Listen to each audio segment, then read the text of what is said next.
essa vermelhidão, ela desaparece rapidinho, cerca de 2 horas. Então, se não for imediato, não ser submetido praticamente imediatamente, depois da leve agressão, dificilmente haverá como constatá-la. Vamos lá, dificilmente poderá constatá-la por meio de um exame de corpo de delito. Mas nós temos daí o quê? O que que nós temos? As provas testemunhais que podem suprir a ausência do corpo de delito, tá? A não ser naqueles crimes que deixam vestígio. Então, olha só, o edema. O edema, pessoal, é aquele famoso galo, né? Que a gente conhece como galo, o famoso caroço, né? Ai, formou um caroço na minha cabeça, formou um caroço aqui no meu pulso, né? Na cabeça a gente fala galo. Então, olha só, o edema apresenta um derrame seroso. Quando fala derrame seroso, é o derramamento da parte líquida do sangue, formando um galo, entre aspas, na região. Então, o edema é o famoso galo. Eu trouxe esse exemplo aqui, ó. Aqui tem, formou-se o quê? Um edema. Se a gente estivesse visualizando aqui fisicamente essa região, nós veríamos o quê? Que há um ressalto, há um galo, há um caroço aqui nessa região agredida, tá? Há um caroço aqui na região agredida. O edema, então, representa este carocinho, tá? Este galo. A escoriação é o famoso ralado, né? A escoriação é o famoso ralado, é aquela crostinha, né? Aquela crostinha com poucas gotas de sangue que cria-se em cima o quê? De uma leve ferida, é uma lesãozinha, é o nosso famoso ralado. A escoriação é representada pela perda traumática da epiderme. Epiderme, essa parte superior, superficial da pele. E apresenta serosidade, esse derramamentozinho da parte líquida do sangue. E pequena quantidade de sangue. Então, a escoriação, né, é o rompimento, é o trauma dessa parte superficial da pele. Vai ter um derraminho seroso, né? Vai ter uma serosidade, derramamento seroso, que é o quê? Que é a parte líquida do sangue, né?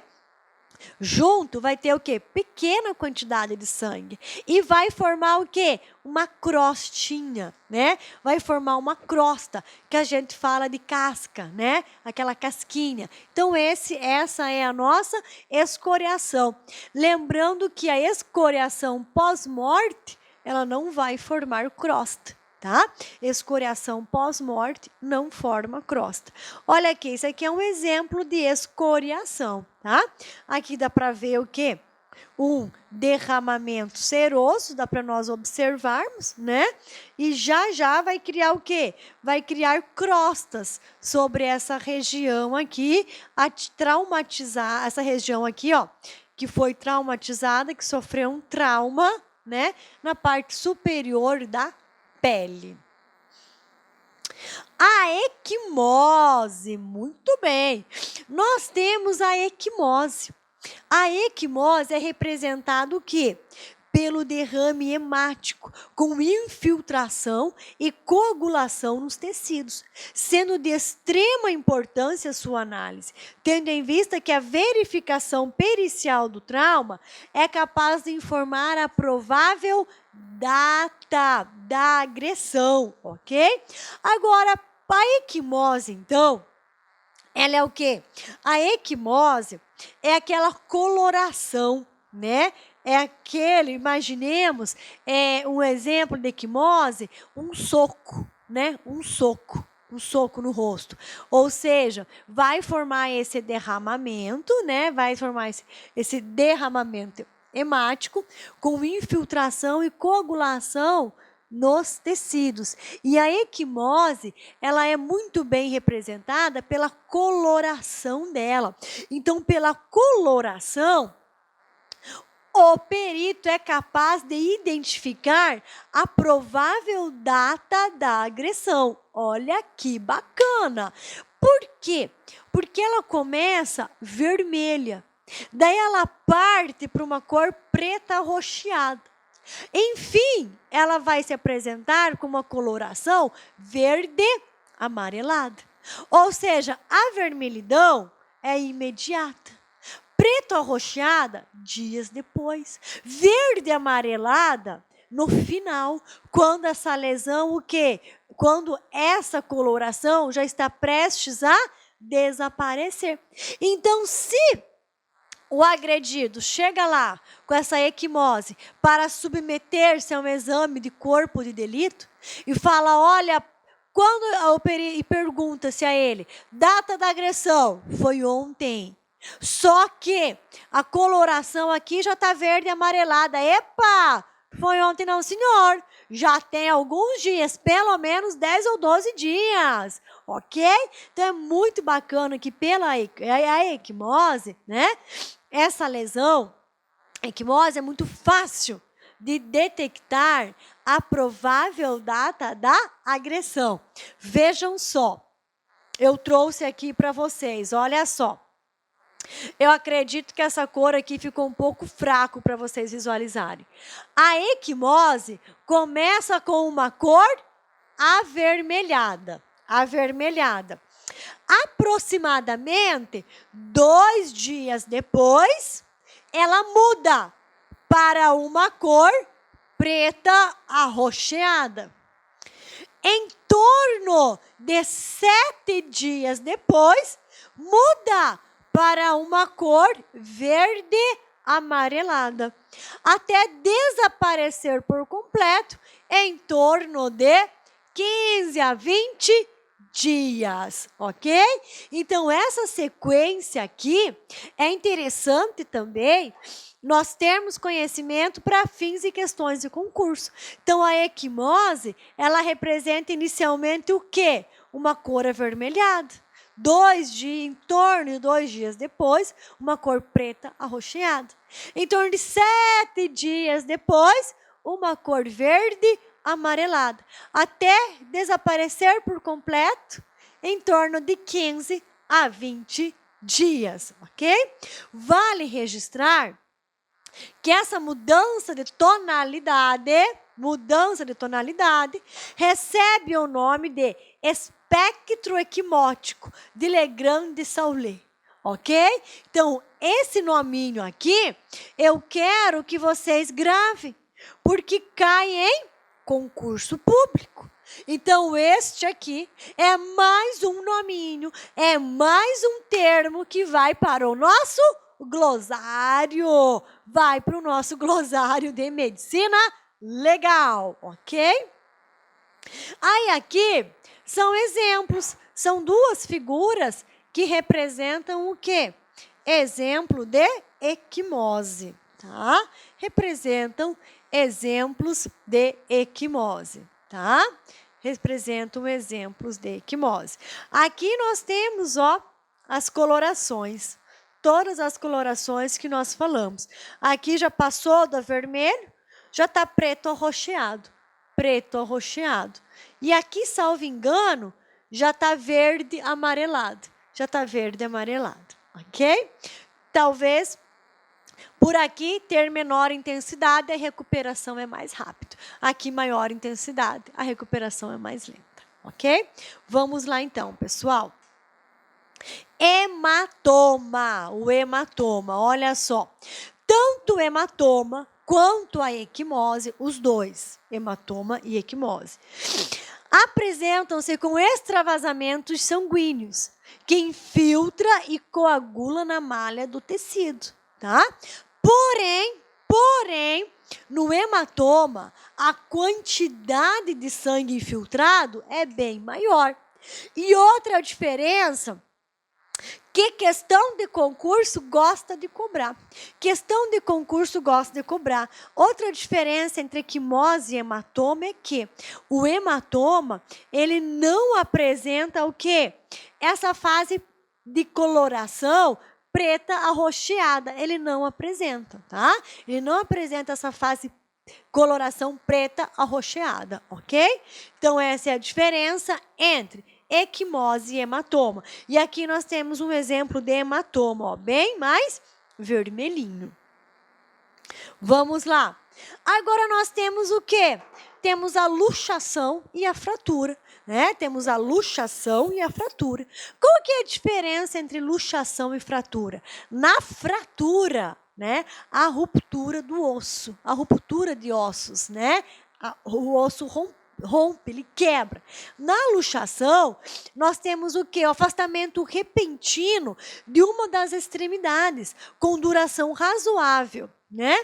Ou seja, é o afastamento repentino do osso da articulação. Repentinamente afasta-se uma das articulações do osso.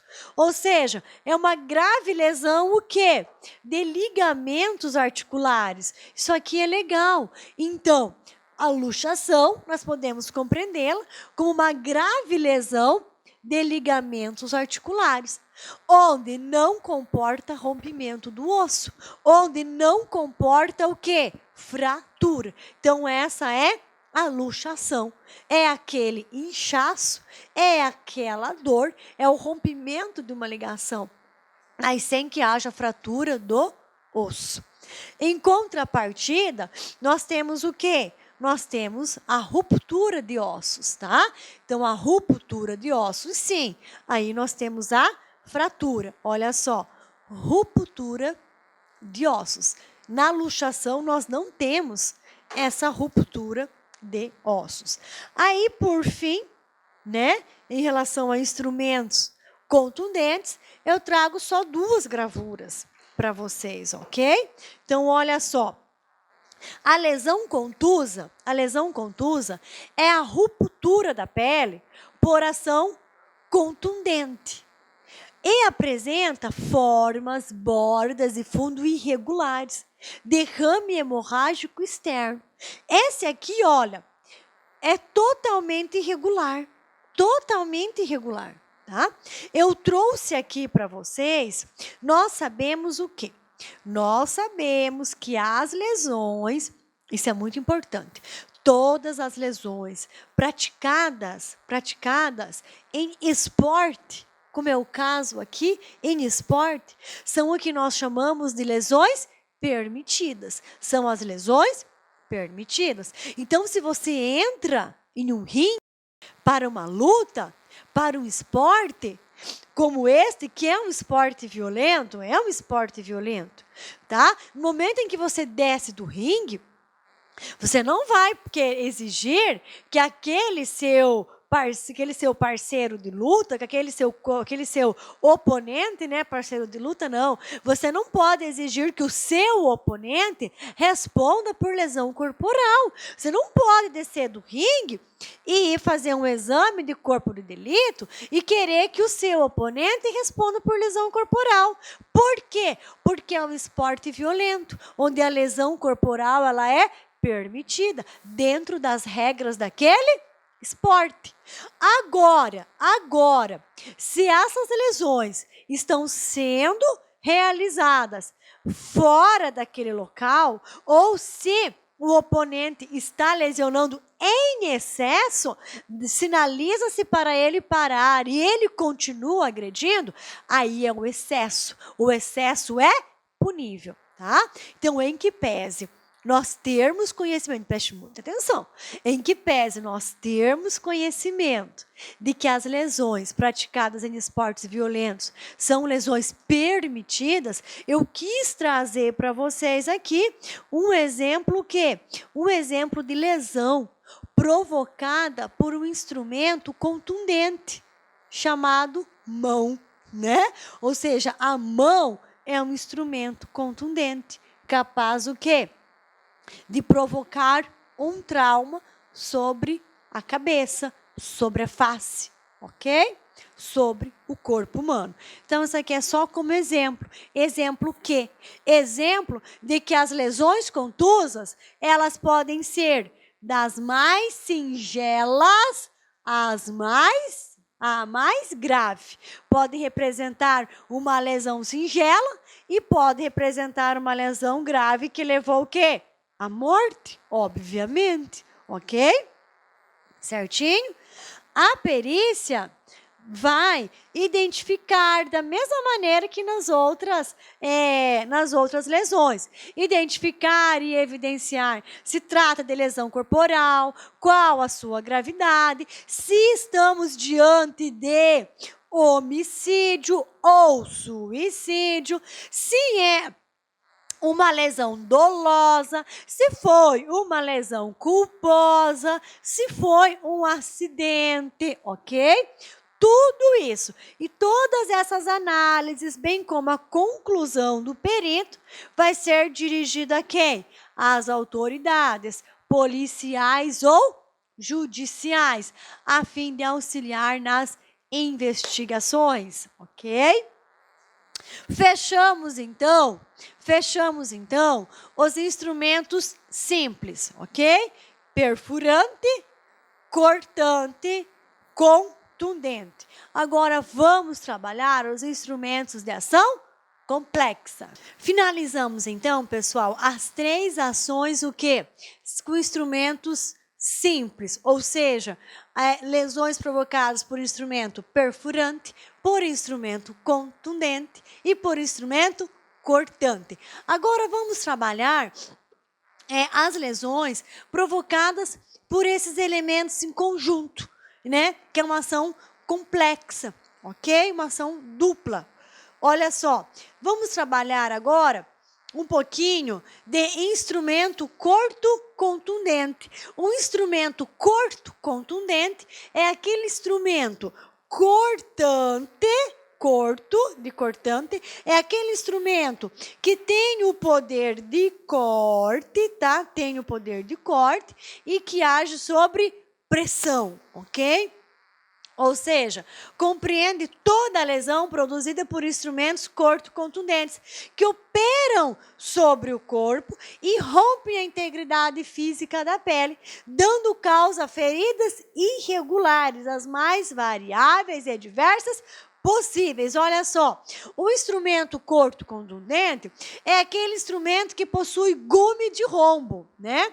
Gume de rombo, ou de corte embotado, agindo sobre o organismo, como, por exemplo, uma serra elétrica, como, por exemplo, uma enxada, como, por exemplo, um facão, ok? Então, olha só, rompe a integridade física da pele, como facão, foice, motosserra, serra elétrica, enxada, facão, machado, não é mesmo? Machadinha, todos esses, ok? Vamos lá. A perícia, no caso do instrumento corto-contundente, que dá origem à lesão corto-contusa, poderá ser realizada em quê? Tanto em pessoa viva quanto em pessoa morta, em cadáver, para identificar os ferimentos, os instrumentos utilizados e a gravidade das lesões, ok? Então, as lesões corto-contusas, ok? Corto-contusas são aquelas lesões que são praticadas o quê? Por gume de rombo, tá bom? São aquelas lesões onde há presença, sim, de um instrumento cortante, onde age sob a força, sob pressão. Olha aqui um exemplo, né? Olha aqui um ótimo exemplo. Imagine, vamos imaginar o que deu causa a essa lesão. Fiquemos imaginando, foi uma machadada? Meditem, olhem para essa figura lá do Atlas Online de Medicina Legal. Olhemos, meditemos, fiquemos imaginando, né? Qual foi o instrumento corto-contundente que fez essa situação, né? Vamos lá, então. Essa é só uma figura, esse é só um exemplo, ok? De um instrumento corto-contundente. Então, esta é uma lesão corto contusa, ok? Seguindo, pessoal, nós temos agora as lesões produzidas por quais instrumentos? Pérfuro cortantes. São aqueles instrumentos que agem o quê? Que agem sob pressão e deslizamento. Pressão e deslizamento. Ele é pérfuro cortante. Ele é sobre pressão e sobre deslizamento. Compreende toda lesão produzida por um instrumento pérfuro cortante, né? Que opera sobre o corpo, perfurando pressão e cortando secção. O instrumento pérfuro cortante ou os instrumentos pérfuro cortantes são instrumentos que agem por pressão e deslizamento, como facas, peixeiras, pedaços de caco de vidro e entre outros, ok? Entre outros. Aqui trouxemos um exemplo para vocês, tá? Então, todos esses são exemplos o quê? De instrumentos, de objetos pérfuro cortantes. Todos eles têm o poder de agir deslizando e perfurando. Deslizando e perfurando. Olha, deslizando e perfurando. São instrumentos pérfuro cortantes.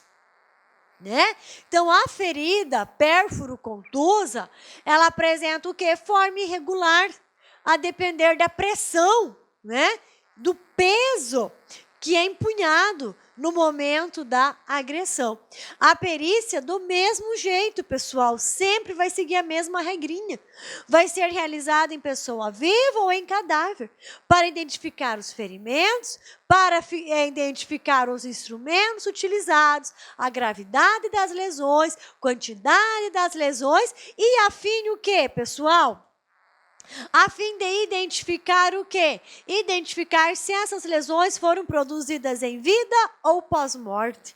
A fim de identificar se foi uma conduta culposa, se foi uma conduta dolosa, se foi uma conduta pré-dolosa, a fim de verificar se sendo a perícia em pessoa viva, né? Se é uma simples lesão corporal, se trata de um homicídio na modalidade tentada, ok?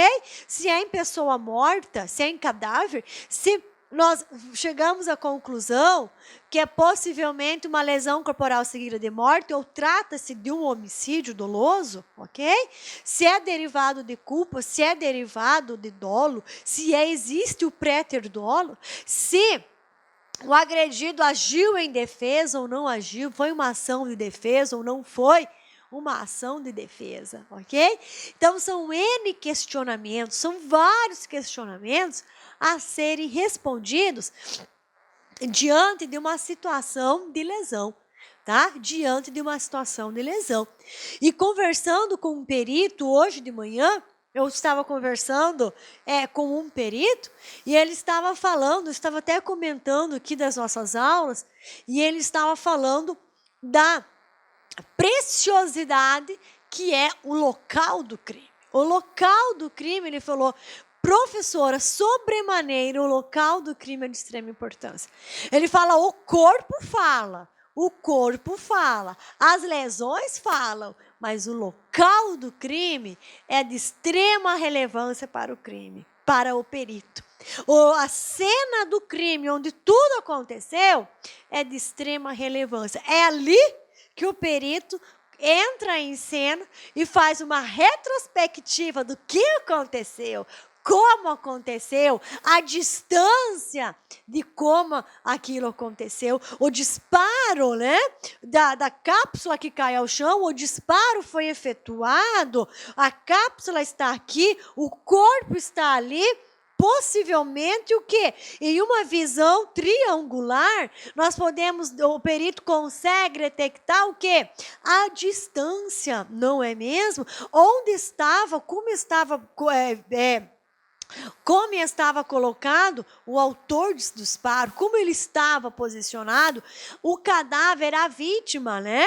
Se estava de bruços, se não estava, vai poder caracterizar uma qualificadora ou não diante de um homicídio, se ela tentou defesa ou não, não é verdade? Se havia pele embaixo da unha da vítima, enfim, foi uma conversa muito boa que eu tive hoje de manhã e, lógico, lembrando de todos vocês que estão estudando aqui medicina, legal. Então, a perícia, o trabalho do perito é sobremaneira importante para nós esclarecermos todas essas situações. E aqui atrás de mim tem a tela, ó, de mais uma figurinha.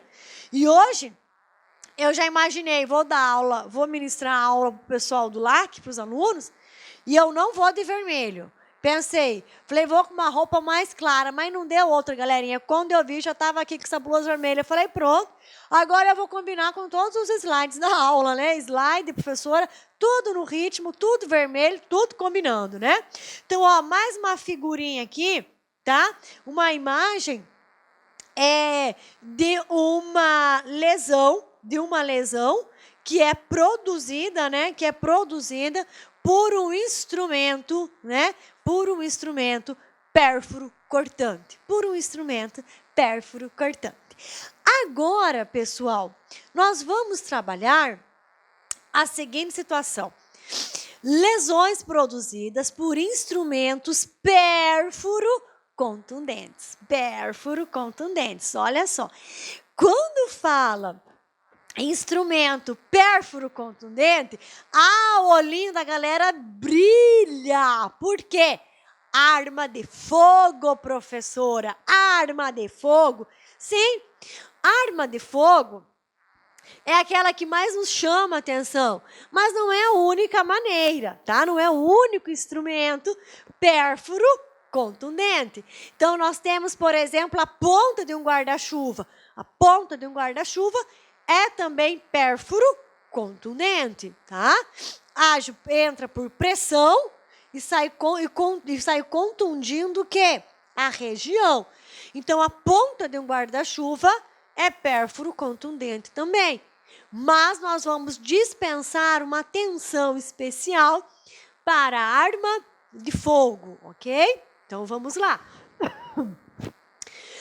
As lesões produzidas por instrumentos pérfuro contundentes compreendem toda lesão que atinge de modo traumático o organismo, produzidos por instrumentos pérfuro contundentes, que agem sobre o corpo, primeiro por pressão, depois contundindo a pele, tá? Então, olha só. Inicialmente, age por pressão. Em seguida, perfuram a região atingida, ok? Eles contundem, tá, pessoal? Aqui não é, tá? Nessa perfuração, a lesão contusa, tá? A lesão contusa, tá? Então, é pérfuro contundente. Então, como que o instrumento pérfuro contundente, ele atinge o corpo humano? Isso aqui eu vou corrigir antes de liberar para vocês, ok? Como que ele atinge? Primeiro momento, ele vai agir sob pressão.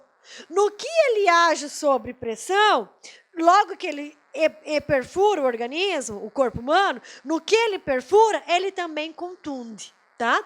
Por isso que é pérfuro contundente. Ele perfura, que é sob pressão, tá? E também contunde o quê?